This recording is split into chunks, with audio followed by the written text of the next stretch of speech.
Las Vegas roads can be extremely hazardous for pedestrians because drivers are often inattentive, drunk, or just plain tired. The good news is that if you were hit by a car, motorcycle, or truck while you are a pedestrian, you may be able to win a significant financial settlement without having to go to trial.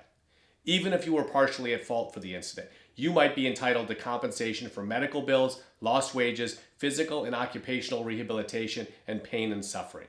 Insurance companies may try to resolve your case quickly for far less than you deserve, but our personal injury attorneys at Las Vegas Defense Group will tirelessly fight for every dollar you're eligible for. So if you've been injured or your loved one has been injured or killed in a pedestrian accident here in Nevada, call us at 702 Defense and we'll fight to get you the compensation that you deserve.